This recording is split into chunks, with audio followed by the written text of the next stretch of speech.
The NFL regular season is wrapping up, but there's still time to get in on the action with FanDuel, America's #1 sportsbook. Right now, new customers get $150 in bonus bets guaranteed when you place a $5 bet. That's $150 in bonus bets, win or lose. The app is so easy to use, and there are so many different ways to bet, like live same-game parlays. Find bets in the new Explore tab. Make a parlay in the Parlay Hub, the best way to find popular parlays, and more. So visit FanDuel.com/247 and make your first bet a layup. FanDuel, official partner of the NFL.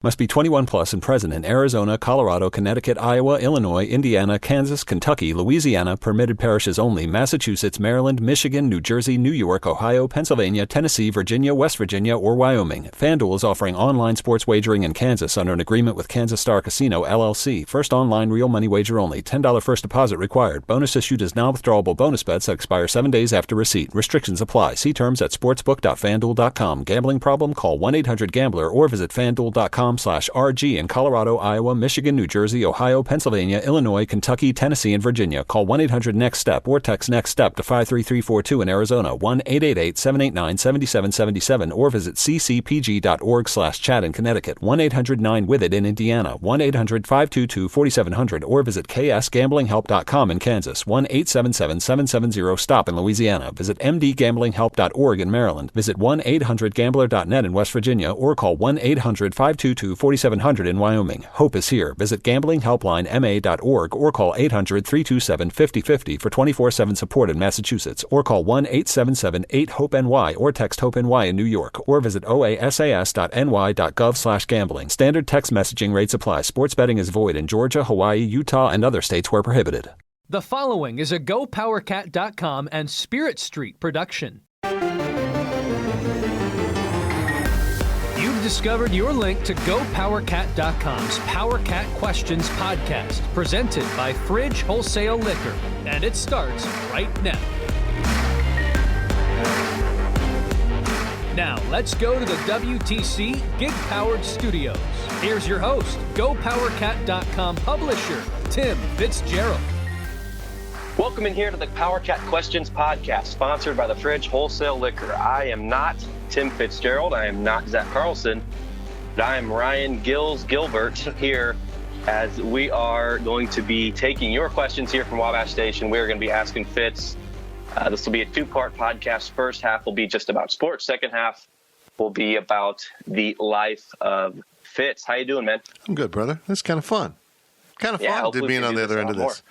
Yeah. Fine with me. If you want to take over hosting, I'm fine with that. I can just talk my head off. Sounds like a plan to me.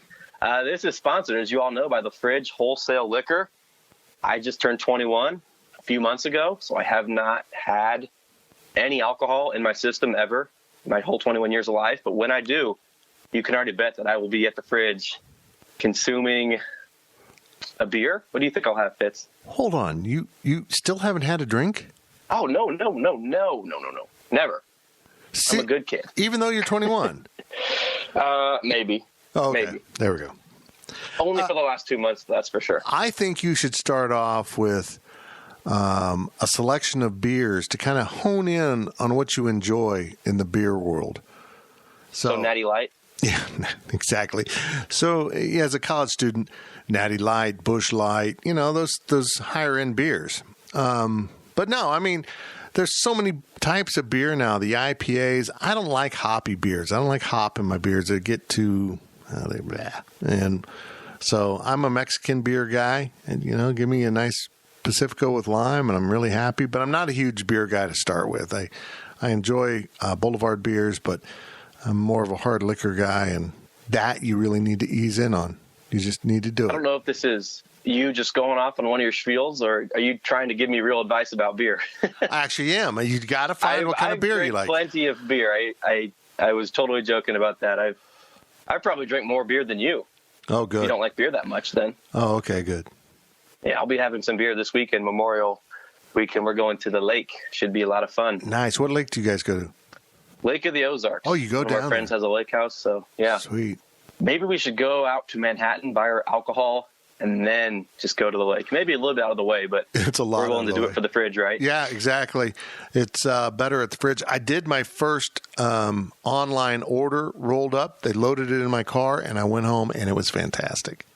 Wow. Didn't have to lift a finger.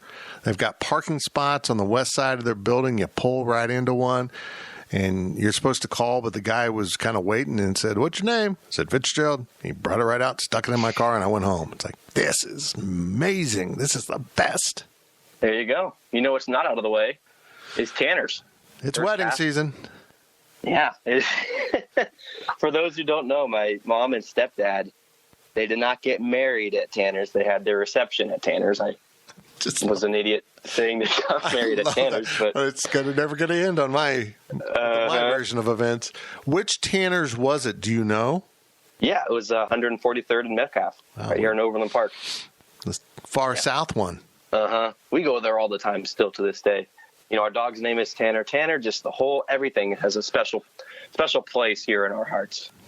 Like I said, first half here of the podcast, we're asking Fitz just some questions about sports. The second half will be about the life of Fitz. But first, starting us off here, Cat in a Trap. Is there a chance that Power 5 football breaks away from the NCAA? If so, how? Explain how K-State fits in. At this point, it's all about money. Will Kansas State have the backing or catch to be included?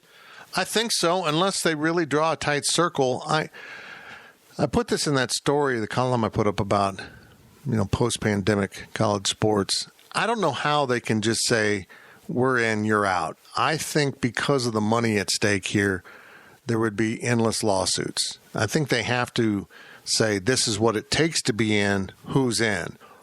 And I don't think they can draw that circle too tight, but because I think nobody wants one of their conference schools excluded. I don't think. I mean, if you're the SEC, if you draw it too tight, does Vanderbilt say no? I mean, that's a lot of tradition. Northwestern say no. And, with the Big 12, it'd be more rural schools like Iowa State and Kansas State. I just don't see how they can exclude an existing member of the Power 5 based solely on an invitation. And more to the point, I think Kansas State would find the money. I think Kansas State fiscally is in pretty good shape. The budget may not be huge because the budget is lean. Just because you don't have a big budget doesn't mean you're not successful. It means maybe you're more frugal with your money. You're more smart with how you spend money.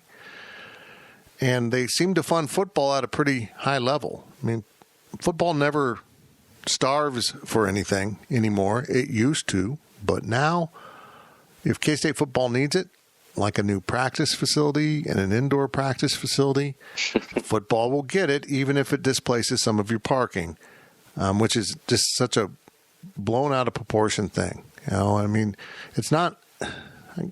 People are so upset they haven't announced how they're going to do it. Well, I can tell you one thing: it's going to be. It's still going to be based on doning points. They're not going to just displace high point donors and say, sorry, you're out of the lot. I mean, they're going to probably just reassign the entire East lot over there. But, football needs it. Football gets it. And unless K-State falls on really bad times and is like 2-10 leading up to expansion, I mean, if K-State's 8-4, 9-3 type seasons, there's no way Kansas State will be left out of not expansion, but, the move to a Power 5, kind of independent football, which is, I think, what will happen. It'll just be independent of the NCAA. And all the other sports will stay in the NCAA, and NCAA will still have football, but just the biggest schools, the biggest TV contracts will be independent, run by one commissioner for that football. And I don't think it'll be semi-pro. I don't think it'll still be college football because nobody wants to get in an arms race, a pure arms race, because there just would be some schools that would be the Yankees, and then everyone else couldn't keep up. Texas, Alabama, Michigan, Ohio State, USC. I mean, some of these schools would just throw so much resources at it, it would be unfair and eventually destroy the sport anyhow. But I think it'll happen, and I'm almost looking forward to it now. I really am. So is this subject to change? Because if you look at a school like Kansas, right now there's no way any sort of league would want them in there. But you look at, traditionally like 10 or 15 years ago, KU was a pretty good football school. So, are they just going to kind of interchange who's good and who's bad? What's interesting to me about it is you're always going to have bad teams. If you break off the top 64, 80 teams, let's say the top 80 teams, break off and go do their own thing, are you going to still be able to schedule NCAA schools in the non-conference? Or are you going to have to schedule all teams within your elite division? Well, then, you're erasing 2 or 3 victories off everyone's schedule. And now it becomes a 50-50 proposition. That's the thing about leagues is when you get into league play, as a total, everyone goes 500. It's how it works. Someone wins, someone loses. And if you only play schools within the elite division, and this is something I would caution a lot of schools to stop and think about, basically you're playing against light competition in all 12 games. The average record will be 6-6. So for every school that goes 9-3 and looks good to their alumni, there'll be someone that goes 3-9. There'll be schools that go 0-12 that might have gone 3-9 in the NCAA because they had the 3 non-conferences and then sucked in the league, but now they're winless. It's going to be a real shock to the system. I personally think Kansas, in this scenario, should give up football. It's not important to them. It's not. Yeah. Just go play basketball and make that your thing. But I don't think the pride of it will allow them to do that. And they're kind of caught in this, we want to be good at football, we just don't want to do what we have to do to be good at football. And which is why they hired Les Miles, to try to up the importance of football to the donors. Because they have to have better facilities, they have to have more money going to football. And the course they were on, that wasn't happening. Les Miles makes them feel better in some ways. We got Les Miles. We got a national championship here. That's what they've done. They've kind of glommed on to LSU's national championship like they did something.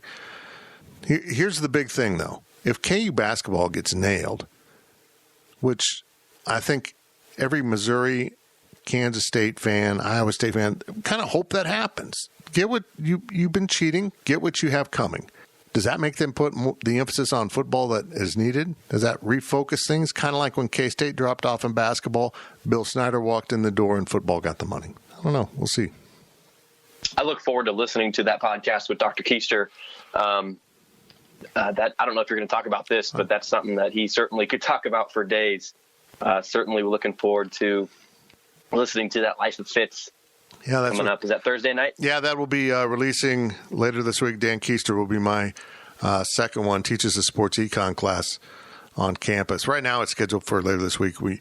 He might get bumped to early next week. We'll see what happens. But we did Jamie Mendez, and then right now Dan's scheduled for that. But he's really interesting. He understands the economics of sports as well as anyone in the country. It's going to be good. Ohio Power Cat would like to know, now that grad transfer Briley Moore gives K-State pass catchers at tight end, do you think that will improve the passing game?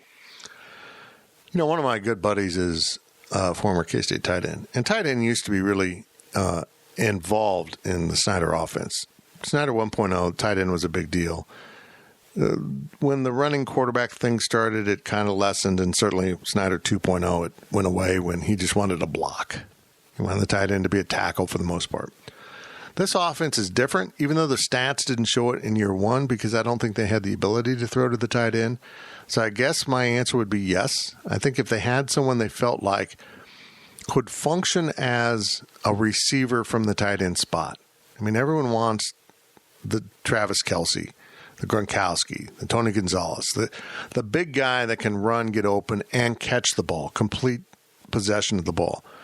Briley Moore probably provides that. I still believe there's something there with Nick Lenners. I think he was too heavy last year. And I certainly am a fan of Sammy Wheeler before he blew out his knee, so hopefully he can come back. I think the tight end will be more involved in the passing game. I know that's what they want, but just because they haven't executed that doesn't mean they've given up on it. They just went to things that were more reliable and worked. And if this appears to be more reliable, they'll go to it. They'll do it. And I think they will. I think Bradley's going to be a big part of this offense, and that's why he came, because they convinced him of that. K-Ned would like to know, aside from the 98 championship game, what is the biggest K-State what-if moment for you? K-Ned listed a bunch of different ones, mostly involving a player getting injured and how it affected his season, or some basketball games. But mine wasn't on that list.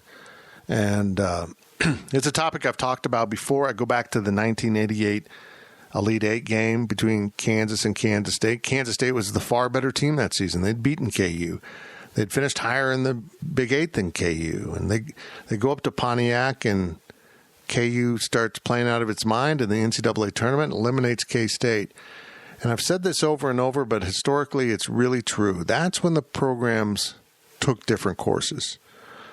That was when, Lon Kruger stuck around for a few more years, but that was his best team, that 88 team. And he had other good teams, but that team was special. It had all the parts that you needed. Had a superstar in Mitch Richmond and a great point guard and a rebounding guy, Henson and Bledsoe. So after that, KU comes back to Kansas City, wins a national title, and KU basketball kind of asserted itself on a national stage right at the emergence of ESPN as a national power. It wasn't just the little sports network anymore. And KU basketball, which has a rich history, don't get me wrong, but it has built off of that rich history now to be what it is. And meanwhile, K-State loses in 88, and a few months later fires its football coach, and in comes Bill Snyder, and K-State kind of says, well, to make football work, we got to work on football, and really change the focus from basketball to football at that point. And that was the big changing moment. If K-State goes to that Final Four, if K-State wins a national championship, what happens to K-State basketball and K-State football? It's always intrigued me. It's kind of a time machine moment. What would be the toppling dominoes that lead to what reality would be today if Kansas State had won that game and then maybe gone on to win a national title in Kansas City? Would Kansas State, which also has a pretty darn good basketball history, be the darling of ESPN? I doubt it, but it's interesting to think about. Obviously, back in 2012, that game against Baylor, that's such a what if, for the whole season. But, Dean Wade back in 2018, if he can or I guess that was 2019, if he can stay healthy, for the full year. I know they still won the Big 12 and all that, but man, that team, without him went to the Elite Eight. Just imagine what they could have done with him, in the big dance, and getting eliminated by the Anteaters was just like, I don't know if I've ever been more frustrated watching a K-State game than that one right there against UC Irvine. So that's the biggest what if for me. But as far as football goes, it'd be that Baylor game in 2012. Yeah. I mean, those are so frustrating to look at when those things happen. I don't get the problem Bruce Weber's teams have in the postseason outside of that Elite Eight run. They just don't look engaged in games in the NCAA tournament like you need to be. It just frustrates me. I don't get it. You know what came to my mind when you were talking about Bruce Weber teams not being prepared? Angel Rodriguez with 5 seconds left, dribbling into the corner and just chucking up an absolute prayer against LaSalle back in Kansas City. That's just, his teams are not ready for that. You've got to have that one play in your back pocket that you pull out that everyone on the court knows is on the same page that, yes, this play is what we're running. And no one knew what the heck was going on. Bruce Weber, I could be wrong, but I think he had a timeout there, chose not to use it. And it's just, lack of preparation really is the biggest issue for this team in March. I look at Kansas. Whenever Kansas needs a bucket, they go to that high post weave, the high weave out front, and someone makes a play. It's everyone knows it's coming. They just do something with it. They break down your defense eventually. Know who you are. Know what you're going to do. It's got to permeate all the way down to your players. And if the call is just go freelance, go make something happen, it doesn't work. You've got to have some form of structure off of which the players can build. Unless you got Barry Brown. The Barrio is the structure. Go do it. But he wasn't that way early. I mean, he would take shots early on, and I mean, he had that horrible brain fart at Kansas from which he dribbled way too long. I mean, he learned some hard lessons, but eventually became a playmaker and kind of put it all together. K-Ned would also like to know, while you want the coaches to be the face of the programs, would it benefit Gene Taylor and the athletic department to show us Gene the person every once in a while? This comes out of last week's Questions podcast. We had Gene on, and Gene kind of relaxed, said some things. I think he pissed off the parking lot people. Gene's a really good dude, and Gene's opinionated, and Gene is a strong leader. Gene stood up to Bill Snyder. Gene's the one who finally made the change. I greatly admire Gene. I wish this was the truth. I wish he was more, the private personality was a little more public, but he's kind of shy that way. And I know what he's doing. When I say he's a coach's AD, that doesn't mean necessarily I think he just does whatever the coaches want to do. You can make an argument he does. I mean, you can make an argument that he doesn't want to fire a coach even if they're not doing well. I'll accept that, but I think more it's about you guys are in the spotlight. It's not about me. It's about the coaches and the teams. I don't need to put myself out there. I don't need the ego of it. I need to run the department and manage you from behind, not in front. And I kind of appreciate that style. So, but yeah, I kind of agree with K-Ned too, that I think having Gene out there as a little more of his personality would be great. But I also know he's very cautious because having a personality, and I know this, can lead you to say some things that cause people to get upset. And you kind of unduly ruffle feathers when it just wasn't worth it at the end of the day. You don't want to get knocked off course when your course is going pretty well. One more question from K-Ned, and I think I can answer this one, Fitz, but it's all you. Is Texas, as Sam Ellinger would say, back? And is Nebraska, I don't know if any of their players have ever said back like that, but Texas and Nebraska, are they back? Texas is getting close. I mean, I think Texas finally has the right mix of AD, coach. Certainly the talent is getting there. They need to take the next step in football. I mean, I think they're going to come to Manhattan next year and lose. That's not a good sign. It's the fourth year of the head coach and Tom Herman. They've got a senior quarterback. This should be a big year for Texas, which typically means they come to Manhattan and lose. Typically. If it's not Vince Young, that's kind of what happens. And I think Texas will be back. I think the way college football is set up and the future of college football favors Texas being a power once again, if Texas can get out of Texas's way. If Texas can just kind of settle in and get back to spending more time on substance over flash, I think they'll get there. I think they really just need to be substantive in what they're doing, and it all starts with recruiting. So I don't know. I don't know if it's this year, but I don't think Texas's problems are the system, how things are set up. I think things are there for Texas to be good. It's just tough to be good in college football, even if you're Texas. Nebraska, I think, is in big trouble. I really mean that. I think Nebraska's in big trouble. What built Nebraska football was, in part, honestly, states like Western Iowa with Iowa State and KU and K-State. People around here didn't care. And Nebraska was able to bring in all kinds of football players. They brought in every farm kid that wanted to come to Nebraska came to Nebraska. They could have 115 scholarships or whatever it was back in the day. They had offensive linemen on swimming scholarships. They kind of bent every rule to their favor, and the rule bending stopped, particularly when they got into the Big 12. And going back to the Prop 48, the academic question marks that were greatly limited by the Big 12, but not the Big 8. They were getting a lot of questionable kids to go to Nebraska, and questionable by academics. And then they would succeed at Nebraska and be great players, but then all of a sudden they couldn't get them. They were working every loophole possible to maintain football greatness. So they solved that by going to the Big 10 which has even more stringent academic standards, and now remove them from being a foundation institution in the conference in which they play to being the fringe western border team of the conference, and every road trip is seemingly far away into colder weather and kind of has taken the air out of everything that we knew about Nebraska. They traveled well.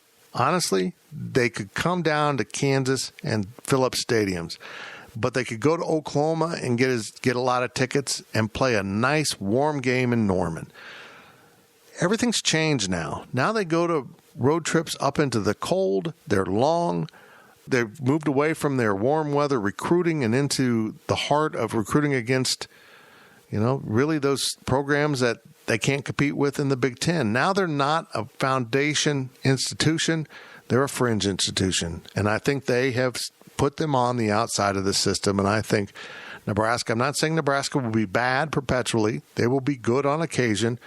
But Nebraska football, as we knew it in my generation, the 70s and 80s and 90s, is gone, and we'll never see it again unless they really make some big changes, which would include coming back to the Big 12. I think for Texas, I disagree with you on this one. I mean, I don't think that they're really back at all.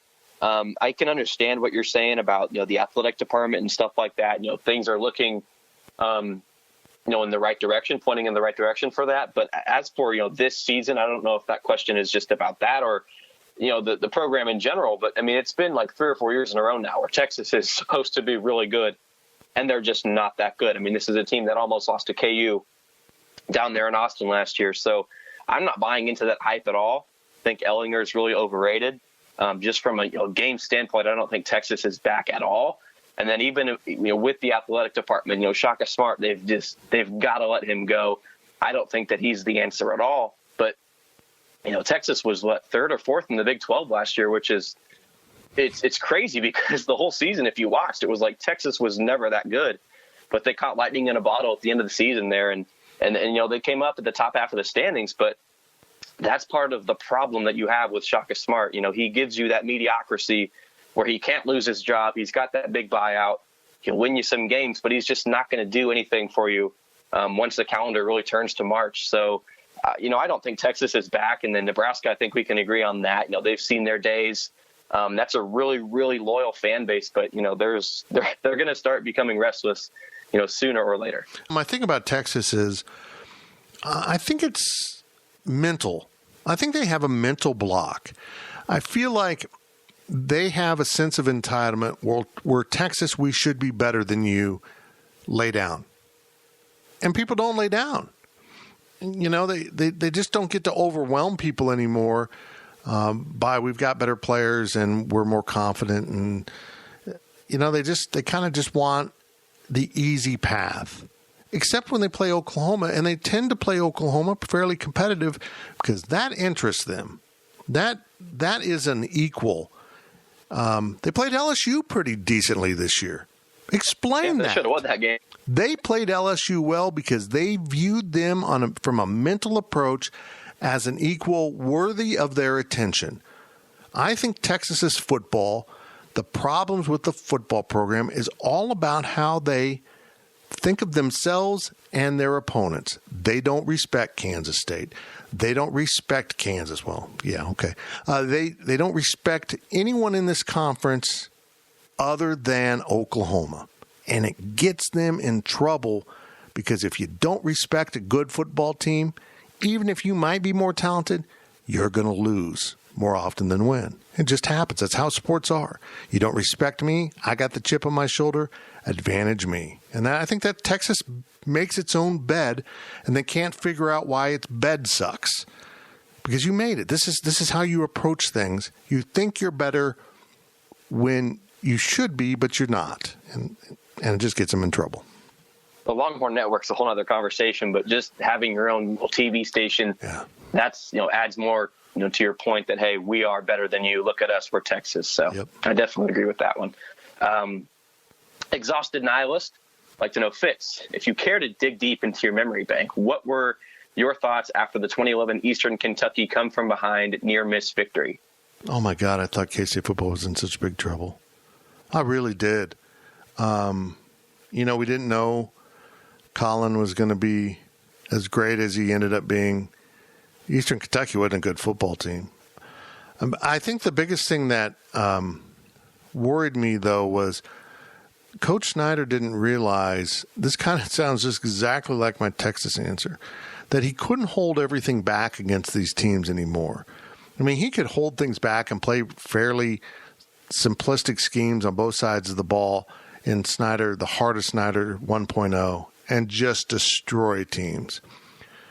Well, in the interim, between his retirement and then kind of ramping it back up, the gap seemed to close between FCS and FBS a little bit. I mean, the FCS had enough victories, that people began to really believe they could win these games. And I think the talent gap closed up a little bit. I think more players said, I'll just go to the FCS. I'd rather win at the FCS than play on a sucky MAC team in the FBS. I think it just happened. But also his talent dropped, and he couldn't just cruise control past every team. That loss would have belonged to Bill Snyder because he got so conservative on both sides of the ball. And everyone goes, but he comes back and wins because he opens up the playbook, and it's almost like, okay, now I got to use the plays that work.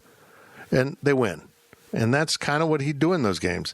Now we're going to run the plays that I know they can't defend, instead of just running our repetitive stuff because I want my team to get better. He did that with North Dakota State, and North Dakota State got the ball back, drove down the field, and won, and nobody had done that to him. I don't know. I'm glad they won that game because I fear to know, again, this goes back to the K-Ned question, what would happen to K-State football if they lost that? That season falls apart. Does 2012 ever come to fruition and win another conference title? It's interesting to think about. Go back a year before. I mean, remember that UCF game that we should have lost with Carson Kaufman? Yeah. Thank God for the weather. Well, yeah, exactly. I mean, the weather, they had that horrible weather break and that bizarre storm, and the game changed after that. It was just, I mean, he continued to do it too. Continued, kind of get conservative in a lot of those early games and put his own team in peril. It was almost like how he had flipped the score at halftime in the spring game. I want to see how you react when it's a close game in the fourth quarter. And I'm like, Coach, that's not what you did in the early years. You put so much emphasis on blowing people out. You wanted to see more players in the fourth quarter, and now it was almost like he wanted two things that were contradictory. He wanted his team tested in the fourth quarter, and yet he wanted to get more players, and he couldn't do both. Last question of the first half here. Big time. Timmy Jim would like to know what needs to be done to update and renovate Bramlage, and what do you think will be done? It's a big question. Big question. I love what they're doing with the Legends Room. That's awesome. They're going to have a sports bar in Bramlage. Legitimate sports bar. In fact, it looks so cool. I hope they open it up in general. It doesn't have to be game weekend. I hope I can just go up there and eat because it's close to my house. But I don't think they'll do that. So that's a great start. But this master plan of taking out the west side of Bramlage, and I don't know how they will accomplish this without playing a season remotely, which I'm afraid they're going to have to do. By taking out the west side of Bramlage so that you can dig it out and you can have ground level entrances in there with tunnels so that your older fans don't have to walk down those stairs. It's just a horrendous design. The arena is just a horrible design. But to be able to put the west side of Bramlage and make it kind of the front face of the structure would be awesome, with ground level entrances, ticketing right there, a bunch of convenience. Then you can go up ramps or stairs to go into the main concourse up at the top. It'd be awesome. It would change everything. The Legends thing and the South End Zone project are changing the look of that. Maybe then they can do a little something on the east side to dress it up. I wish they would go in and really kind of fix all the lost space that they have in Bramlage. And maybe tunneling out that west side will do it, and they can put in bigger locker rooms and more restrooms, a bigger media room, whatever they need to do. Maybe they can accomplish all that. I don't know when that will happen, if that will happen, but I think it's necessary because I know K-State basketball has been successful in Bramlage, but at the end of the day, Bramlage is inadequate as an overall arena. And even building the practice facility didn't solve that. It's not fan convenient, and they need to fix it. It's not convenient to the teams. It's not convenient to hosting events. All of that needs to change. And hopefully the money will be there, but we'll see. And I don't see any possible way you can play a season in Bramlage with it torn up. So I think eventually they're going to have a season where they play games in Topeka, in Salina, in Wichita, in Kansas City. It's going to be strange, but I think it's just going to be one season of having to do that. I would love to see him play a whole season in Sprint Center or something like that. That'd be really fun. Yeah, I think they're going to have to do some stuff like that. I mean, you're going to have, 9 home basketball games in conference play. I think you'll probably just go on the road more in non-conference play, which sucks. I mean, you're kind of sacrificing your team, but, I think you're just going to have to scatter those 9 games around and maybe play 4 in Kansas City and, 2 here, 2 there, 1 in Wichita. I don't know. We'll see how it transpires. Maybe everyone gets 3 or 4 if you play non-conference, but I just don't see how they're going to be able to do this without losing a home season in Bramlage.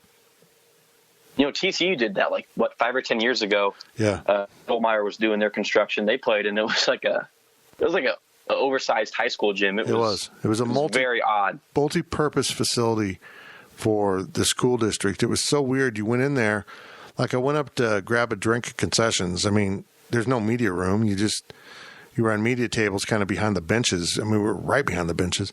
And I go up to get a drink, and there's all kinds of people up there. And I realize, there's a nautical center right here. There's also a swim meet going on using the same concession stand. So if you're at the swim meet, you could just go watch K-State play TCU. It was so strange. But you can get away with that when you're TCU and you're only getting a couple thousand people anyhow. Definitely. For me, Bramlage, I don't think I think like you said, the whole walking in the back for the donors in that front row, it's odd. It's really weird, 100%. But overall, I actually kind of am a fan of Bramlage. I know the exterior, needs a little retouching on there. I know there's a few issues, but I like what you said. Maybe not completely bulldoze it or whatever, but just kind of do some renovations, make that west side, or I guess it'd be the south end zone, make that sort of the face of the arena. You can go eat, you can go have a meal, no matter when, if it's a game or not game. So I agree there needs to be some changes, but I'm not that far over on the spectrum as you are, as just saying, hey, we need something brand new. I think it's, they've done what they can. The ice facility doesn't do anything, quite honestly, to Bramlage. So I think that, I do agree, but I don't think it's too big of a deal. Like if you're a recruit coming into Manhattan, I'm not going to necessarily care if a fan has to walk through a tunnel or something like that. I want to know how nice the locker room is, which is really nice, and stuff like that. I agree. That wraps things up for the first half of the Power Cat Questions podcast, brought to you by the Fridge Wholesale Liquor. We will see you in just a minute. Stay locked in. The Power Cat podcast will be right back. Your fever is high and the pressure to log in at work is too. But when you finally decide to take care of you, there's Instacart. Just because that one perfect coworker of yours is attending all meetings, camera on while she's sneezing, coughing, and aching, doesn't mean you have to do the same. Take it from us. Trying to stay on top of things will only get you further behind. Instead, get everything from tissues and teas to cough suppressants and comforting soups delivered through Instacart in as fast as 30 minutes. If anyone needs anything, they can just redirect their questions to that one perfect coworker of yours. Getting the crew together isn't as easy as it used to be. We get it. Life comes at you fast. But trust us, your pals are desperate for a good hang. And when they hear you stock the party with drinks from Drizzly, they'll be banging down your door. Let Drizzly, the go-to app for drink delivery, take care of the supplies. All you need is an excuse. It doesn't even have to be a good one. It's your dog's birthday. The loquats are finally ripe. Whatever. With Drizzly, you can compare prices on a massive selection of beer, wine, and spirits and get them delivered straight to your door, which means you can entice the crew to leave their houses without ever leaving yours. Whatever the occasion, download the Drizzly app or go to drizzly.com. That's DRIZLY.com today. Must be 21 plus, not available in all locations. We now send it back to Fitz in the WTC gig-powered studios. Welcome back to the Power Cat Questions podcast, sponsored by the Fridge Wholesale Liquor. I am not Ryan Gilbert. Oh, I am Ryan Gilbert. I am not Tim Fitzgerald. I'm not Zach Carlson. And I guess I am not Ryan Gilbert either. I don't even know what my name is anymore. Gills. That's all I am. That's going to be, once we get classes going again, the teacher's going to go, Gills. I'll say, present. Here I am. Nice.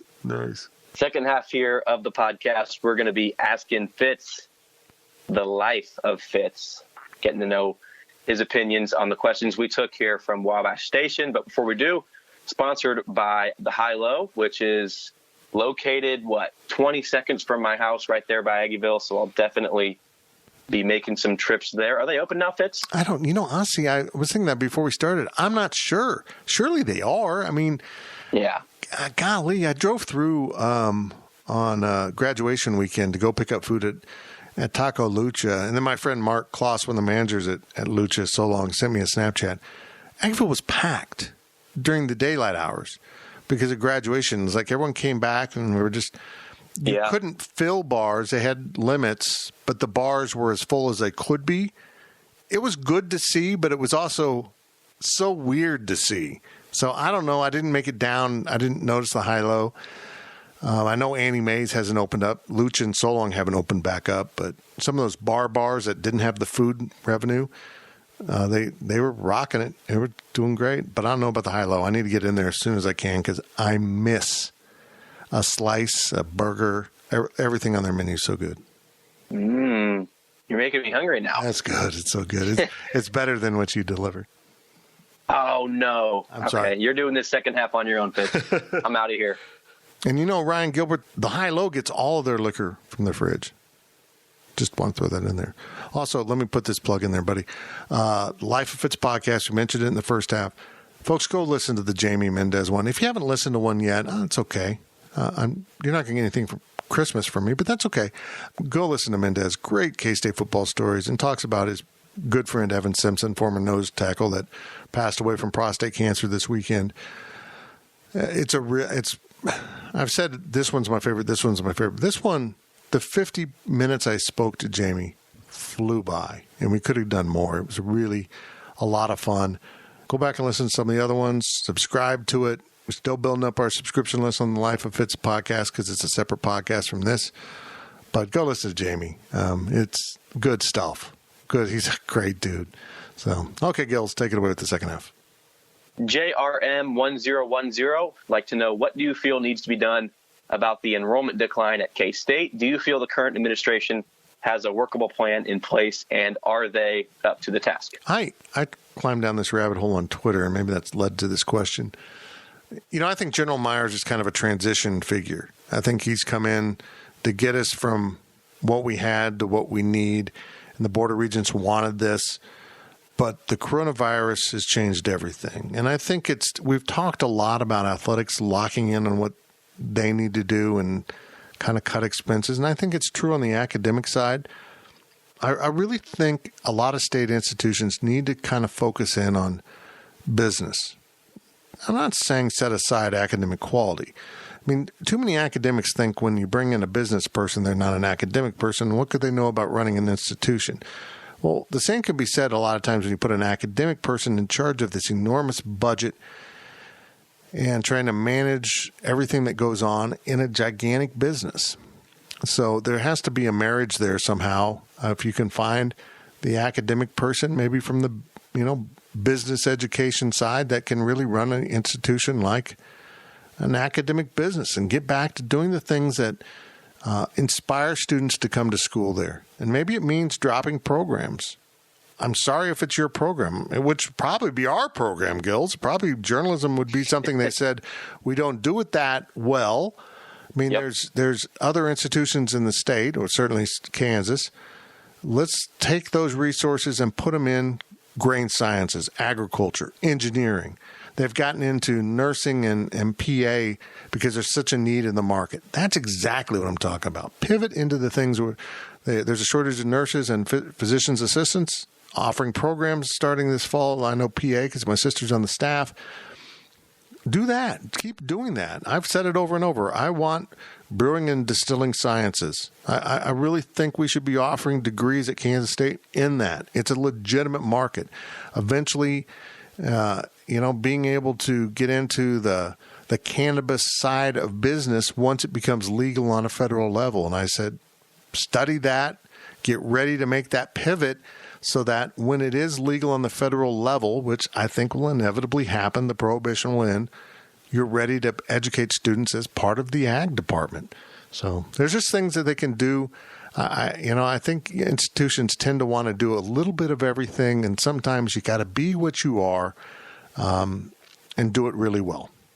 So that's what I think, and I don't know. People, anytime you change things, the way we've always done it isn't the right way, but it's the way you've always done it, and it's hard to unroot people from that.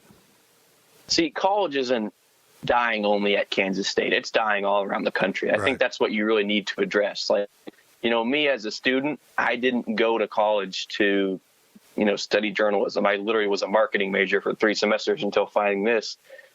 I am working for Fitz, but I didn't go for the education. Like, I honestly didn't. I literally just went because it was what was the norm. I joined a fraternity, made friends, made connections, had some fun, whatever. And I grew I learned a lot about myself. I think you need to really just tackle that issue of, college is, all these things that you can do. You can go learn a trade. College isn't mandatory at all. You do not need to go to college anymore. That's what you need to tackle. Kansas State, but any school, around the country just needs to say, hey, what can we do to make it so that someone wants to come here for 4 years and spend, $80,000 in 4 years of their life at our school? So that's the biggest issue, I think, for K-State. Yeah, you're right. It's not just a Kansas State problem. It's all over. There's too many kids that go to school just to go to school and don't really need a degree or want a degree, and they build up a bunch of debt. And now they want the government to pay off their debt for a degree they might have earned that they don't really want. And it's kind of a vicious cycle. The young man who lives next to me is probably going to go to trade school to learn how to weld. And he'll be earning a lot more money at a lot younger age than most graduates, honestly. And because there's a demand in the job market. Why don't we have manufacturing in the United States? We don't have people to build stuff anymore. We've kind of gotten away from working with your hands and tradesmanship, craftsmanship, all those things. That in the end kind of damages the business of universities. The big picture is they've done a great job of marketing the college experience and the college degree and sold it to a bunch of people who didn't want it or need it. And there's going to be a market contraction because of it. And I hope Kansas State can buffer the contraction around it, but I'm just afraid it's going to happen. I don't know. We'll find out, but I know this General Myers is the age where I think he probably wants to retire, but the university is holding off for another year and maybe another year. And when I say university, I mean the Board of Regents.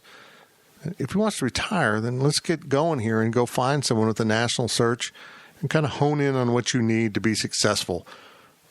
We'll find out if they actually do that. And I think the Board of Regents is kicking the can down the road and neglecting their duties right now. That sounds a lot like Bill Snyder. You just got to let go. That point comes in your life. Yeah, exactly. King Jim 77 says it's ridiculous that the state of Kansas has 7 public universities. For comparison, Iowa, slightly higher population than Kansas, has only 3.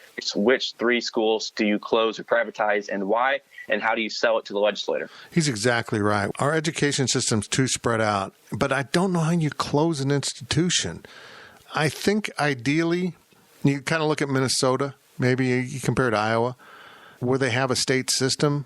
I don't know anyone else has it, maybe California, which is a horrible comparison to Kansas, but I'm just going to be blunt here. K-State is what it is. K-State, people don't know this, K-State wanted to have the University of Kansas in Manhattan, Bluemont College, and I think the governor or key legislator was from Lawrence, said, that's a great idea, boom, we've got it here, back in the 19th century. So or whenever. Then that made K-State the state school. So I almost feel like at this point, everything should be a campus of Kansas State. The Wichita campus, the Hayes campus, the Pittsburgh campus, the Emporia campus, and the Topeka campus. And all kind of operated off of, like Missouri in some ways, where there's a chancellor and presidents of those institutions, but a chancellor overseeing the Manhattan campus and those other campuses. And the University of Kansas is the University of Kansas. It has the state medical and state law schools, the prominent ones. And we need the law school in Topeka. I mean, it serves a purpose, the second law school. But maybe you do stop and look at all of those things. Do we really need this? I don't know. I almost feel like you can function all those campuses, but get rid of, if you want to go for engineering, you're going to go to Kansas State. If you want to go for this, you're going to go to that school. Fort Hays certainly will hone in more on ag. But I don't know how you close a campus. I just don't know how you do it. It's just devastating. If you try to go to Emporia, Hayes, or Pittsburgh and close their campus, you're going to destroy a town. And I don't think the state of Kansas wants to do that.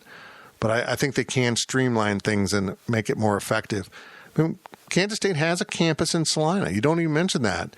Kansas State Salina really functions as its own thing, but is overseen by Kansas State University, and it's aeronautical, but they have general degrees, and you can go get a degree at Kansas State Salina. So it should probably be Kansas State Hayes, Kansas State Wichita, Kansas State Topeka, and on down the list. It am BB asks, and there's only one right answer to this, Fitz. You better get it right. What is your choice of food watching sports in your living room? Delivery, takeout, junk food, or home cooking? I take it by delivery. You mean, yeah. You mean, seriously, if I'm going to settle in and watch a game, other than the Super Bowl absurdity draft thing we went through, and I actually had all our own food, just give me pizza and wings, man. Just give me pizza, wings, deliver a bunch of pop. The most work I got to do is get up and answer the door. Or I'm coming up on a new possibility is early next week my new Traeger will be delivered. It's a pro version. It's big enough to cook for an entire party, and I will be able to smoke all kinds of meat right out my back door with my new Traeger. So maybe I just do that. Do my own wings, do some chicken, get a pork butt on there, just smoke the hell out of everything and eat like a damn man. So when's the Go Power Cat staff social distance party? That's a good idea. So we can partake in eating with that. That's a good idea. Let's do that as soon as things are a little bit better. I mean, last night was a perfect fire pit night, and I didn't do it just because I'm not a big alone drinker, let alone alone at the fire pit drinker, because my poor wife worked till 3 a.m. The pandemic isn't working out well for her. So she was at the kitchen table till 3 a.m. working, and I thought, I'll just go out and drink. And I thought, no, let's go to bed early. But, yeah, we need to do that. I mean, we've got a nice setup here. Gills, we've got a bar in our house. You need to see the bar. It's sweet. Contra Cat here has a rapid fire of questions. First one, who are the mentors you have had through life, and give a lesson or two passed on each? I almost didn't include this because I don't know. I mean, my mentors are my father and my grandfather. I mean, it'd be great to say I had, and I'm not saying there aren't people I've had influences over me through my career, but really when you talk about who I am and how I do things, it's my grandfather, who was a vice president of State Farm Insurance. He was in charge of their Michigan district, was a great manager of people, had a standoffish way of leadership, of letting people do their thing. Great deal of humor. In fact, everyone, even though I'm, it's not like I was ever an adult around my grandfather, everyone in the family says I am him. I'm like a clone, which is really interesting. And not just in looks, but in style, humor, everything, which is really interesting because it wouldn't have been social influences that much, even though I'm talking about things I remember and how he did it. It really has got to be genetic. It's crazy. But my father was an old football coach. He was the first one to graduate from college from his family. So he kind of changed all of our lives by he went to Evansville, served in Korea, came back on the GI Bill, and finished up at Northwestern. Went into teaching and coaching, was a very successful high school coach in Illinois and then Michigan. Met my mother in Michigan, and eventually got out of coaching, went into State Farm. An advantage when your father-in-law is a vice president. But my dad became a district manager, so he had like 13 agents under him in North Central Kansas. And he always told me, this is coaching. I'm not coaching football anymore. I'm coaching insurance, but everything's the same. I pick my team. I coach my team. I lead my team. I let my team make mistakes. I correct them. And I demand that they get better and they take what they do seriously. Hold them accountable, but make them self-accountable too. All of those things are how I lead. I've learned all that from my father. I talk about my staff, but really it's my team. And, when someone leaves my team, it gives me an opportunity to say, okay, do we need this now? The game's changed a little bit. Do we need to pivot here? And you are a pivot. Gills, you're a pivot. Riley was a really intense writer who helped us podcast, but he was a writer. He's just an amazing writer in terms of putting out the kind of content you need in our industry. We've seen a pivot now. Fritchen's picked up a lot of that. He's still going to be writing some of his big stuff once we get back to sports, but you've kind of moved in now into the multimedia gap that we're seeing in our industry. We need more podcasts. We need more video content, and we'll get into all of those things as football returns. You're going to pick up some of the slack on that side, and like he had his pregame and postgame reports, and you'll pick up that on camera. So but you pivot when you have a chance, and you just keep coaching people and let them make mistakes and let them do things like this, Gills. You just take it and run with it. We'll see if this works. This is how we met. Do your thing, man. This is a skill of yours. You do it, and I'm not.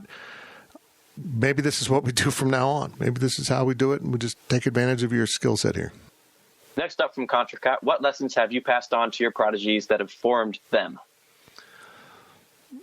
Take care of your stuff. I say it all over and over again. I said it to you. Uh-huh.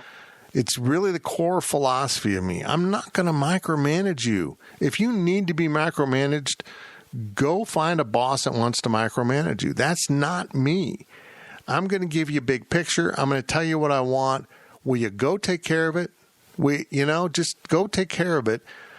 Like, I didn't tell you to call a basketball recruit the other night. You didn't hit me up and say, hey, I got an offer. You want me to call a guy? You just took care of it. That's exactly right. Just, what I want you to do. If you want to stretch your wings and do something else, bring it to me and say, that's the other thing. Are you going to follow through? Yeah, you can do all these interviews. You can do this. You can do that. Are you going to actually do it? And is it something that if it's good, we can perpetuate? I'm not a believer in continuing to do things because you've always done them. But I think if you start something and there's something there, even after Ryan Gilbert leaves, you can't say, well, he's gone, we're not going to do it anymore. When someone leaves, if it's good, can you carry it on? But yeah, just take care of your stuff, man. Just do what you need to do. I don't want to live in your head all the time. I want you out there just doing your thing. And that's the best way. It's, for me, it's the best way. I don't have a brain that works where I can focus on what Fritchen needs to do and what Zach needs to do and what Ryan Gilbert needs to do and what Michael Goins needs to do. And I'm just kind of bouncing around. I live in my head where this is what I want from the big picture. Can you guys make this happen? And you guys make it happen. That's what makes the company work. That's why we've been successful for 20 plus years. Riley's had a really big help with me. I know I've talked about it before, but it was like every day I was asking him a new question on how to, do something with this, but he's been awesome. We wish him best of luck, but Riley's just been, he's been great with this transition. It's a weird time already with the, what's going on with the pandemic, but hopefully I haven't been fired yet, Fitz. No, there's a sense of team there. There really is. And even though Riley was moving on, he's still the team because he's 24/7.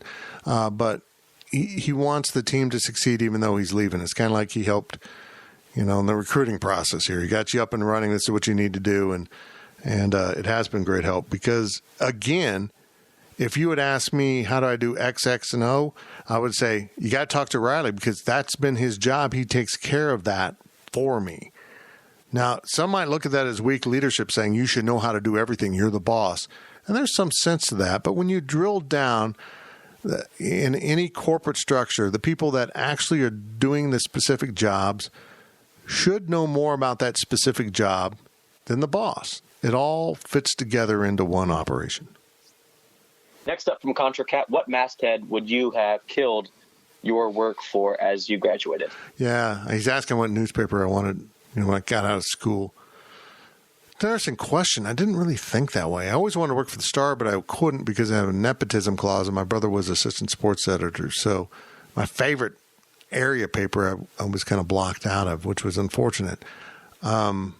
I think, though, if I had to answer, it would have been the Chicago Tribune. That was kind of my big sports city. I'm not a New York or L.A. guy, but Chicago I could relate to. So that's probably something there. Back in 91, 92, somewhere in there, I had an interview with Portland, Maine to be their daily columnist. I was pretty sure I was getting the job, and then they were a union shop, and they announced layoffs right as I was arriving for my interview. And because it was union, it would have been last in, first out, meaning if I had just been hired and they had layoffs, they would have laid off the columnist, and that would have sucked to move to Portland, Maine and get laid off. That would have been an incredible job because they literally told me I could live in Boston if I wanted to because I was going to be covering Boston sports. The columnist pretty much was their guy that covered the Red Sox and Bruins and Patriots and all that. And that team called the Celtics. So that would have been an incredible job. The irony is they never had the layoffs. It was just a threat of them. So the union worked it out, no layoffs. But life works out. So, who knows where I'd have been if I'd taken that job, maybe a big-time newspaper, and I would have got laid off with everything else going on in the industry. It's been crazy. Contra Cat also asks, what experience convinced you that K-State sports media needed your voice in publication? Yeah, it was around the same time I decided I did a business plan to start up a magazine. Can't remember what that one was called. A buddy and I looked at it. He's in insurance now, ironically. And just decided we didn't have the funding or the balls to do it. Then in 95, I was hired by the Wichita Eagle to start up Purple Pride. Did that. Got sold to a small company. Started my thing in 98 because if I was going to work for a small company, it was going to work for me. And at that point, I had kind of become established. People knew who I was. Investors lined up pretty easily, and off we went. I always thought K-State was underserved, and I continue to think that.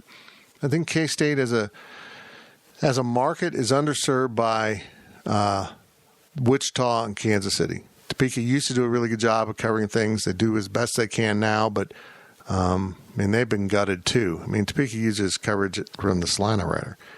So that's all changed. I continue to think that. I think what we do, what our competition at KSO does, what K-Man does, I think Kellis Robinette for the Star and Ryan Black for the Manhattan Mercury do a really good job from traditional media. But I think all these things are really important to K-State fans. I think it's really vital to have coverage, but we just got to remember also we got to function as media. Our fan base is, it's community journalism, but it's everyone wears purple in our community. And sometimes you got to say things are wrong in your community, even if it makes people in the community mad. So you got to have kind of a set, do this and withstand the backlash and keep going forward. But yeah, I'm really happy. I love covering K-State sports, not because rah, go Cats. It's because the fans are awesome. Fans, for the most part, the fans are terrific. And they're just salt of the earth people. Last question of the podcast from Contra Cat. Would you have predicted the shift from written only to a multimedia format that we have seen in the last 7 years? I saw it coming. There's no doubt about it. I got into online in 98, so I've been online for more than 20 years. So I knew it was coming, but it was kind of like a teeter-totter that was slowly going and going. And then once it got past the middle, it just dropped. So it's been sudden here at the end. I guess what I didn't really predict was I knew things were going to move online. I didn't realize culturally so many people would move away from reading things in their hands. And that was my miscalculation with PowerCat Illustrated. We pivoted to 6 times a year, really cool, big color magazines. And it was the best work we had done by far. I mean, those magazines were really cool. We invested a lot of money and effort, and people just, it wasn't the same after, they didn't want a product in their hands like that. And we saw a dwindling market to the point where the magazine was never really profitable. I mean, it was functioning to keep us employed, and then the website kind of took over and drove that. But those last 5 years of the magazine, I said it over and over. It's like having an old sick dog that you should have put down, but you let it crap all over your house. That's kind of what it did financially to the Fitzgerald family. But it was great, man. I love doing a print product. Boy, it changed. I just feel so bad for all those really great journalists who got caught, who thought they were going to make it to the end, because I would have thought we'd had like another 5-10 years of this, but it just happened so quickly. It just kind of fell apart. But a lot of that's because newspapers didn't understand the pivot they needed to make and get people online, used to getting their product online a little bit more, so that when they asked for money, it was realistic. And now people just want free stuff all the time. And so that's what I like about 24/7. We run that free conduit of information. We have that free thing going on, ad-driven, so it's not really free. You're kind of pestered by ads, but there's a lot of profit in that for 24/7. And then we also do the VIP elite stuff that really is different. And I want to get back to sports, so we have a lot of that kind of stuff, more commentary, analysis, recruiting, all those things going on to kind of get that conduit back up. But, podcasts are a big deal, but they're not behind paywalls because they've got to be out there for people to subscribe to them and get them on their devices, and they have to be ad or sponsor driven with reads or, ad placements like this. So it's always changing, and you better be nimble or you're going to get trampled. Well, Fitz, how did I do? You're good, man. My first ever podcast here on Go PowerCat, man. You just let me talk. When you let the boss talk, you always look good. That's how it works. That's when I call you fat. No, that was great. Oh my God. So it just kind of, like I put on Twitter, it was like the perfectly timed nut tap. Uh-huh. It wasn't like came awkward. Out of left field. Yeah, it wasn't like you were in the middle of a business meeting and you went, I'm going to nut tap him. It was like right at the moment when you're out with your buddies and for no reason you do it and you catch someone perfectly. But never actually nut tap me. Don't do that. Thanks again to the Fridge Wholesale Liquor for sponsoring this episode of the PowerCat Questions podcast. Be sure to stay locked in here at Go PowerCat Friday. The Overtime podcast will arrive in your inbox. And it says here on this little instruction sheet that I'm supposed to mention your wise and also powerful boss. So there's that for you, Fitz. Yep, there we go. My also powerful boss. Thank you. Thank you so much for letting me do this, though. For real, this has been a lot of fun. Hopefully maybe next week when we can do something like this again, with there just being no sports and stuff to talk about. We're finding some great ways here, whether it be interviewing the athletic director like you did last week or something like this. It's been a lot of fun. You've been listening to the PowerCat Questions podcast, presented by Fridge Wholesale Liquor. PowerCat Podcast. All rights reserved. GoPowerCat.com and Spirit Street Publishing. With Blue Link Plus, you can access your Hyundai Tucson Limited remotely. Doors unlocked, temperature set, lost car found. There it is. Get complimentary class-leading Blue Link Plus. Call 562-314-4603 for complete details.